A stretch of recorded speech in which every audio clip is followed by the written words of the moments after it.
আসসালামু আলাইকুম। কৃষি গল্পের পক্ষ থেকে আন্তরিক সালাম ও অভিনন্দন। এই যে আপনারা দেখতে পাচ্ছেন, এটা হচ্ছে একটা মালটা ফল। এই যে এটা হচ্ছে আপনার পাকিস্তানি মালটা। কিন্তু অনেকেই কিন্তু বলে যে ভাই, ফল হয় কিন্তু হচ্ছে রস না, মিষ্টি না। সেটার প্রমাণ আমি আজকে আপনাদের বাস্তবে দেখাবো। আমি একটা গাছ থেকে একটা ফল পেড়ে আপনাদেরকে দেখাচ্ছি। এই যে এই যে দেখতে পাচ্ছেন, এই যে আমি এটা কিন্তু পারলাম ফলটা ফলটা কেটে আমি আপনাদেরকে দেখাচ্ছি যে হচ্ছে আসলে এতে রস আছে কিনা। দেখেন টোপ টোপ কিন্তু আমি কাটেছি, কিন্তু টোপ টোপ পড়তেছে। দেখেন, দেখতে পাচ্ছেন? এই যে দেখেন, এখনো কিন্তু পাকিনি, এখনো কিন্তু পাকিনি ফলটা।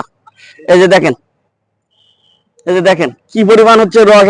আপনারা দেখেন, এই যে দেখেন, এই দেখেন, এটা দেখেন, এই যে দেখেন, এই যে দেখেন, এই যে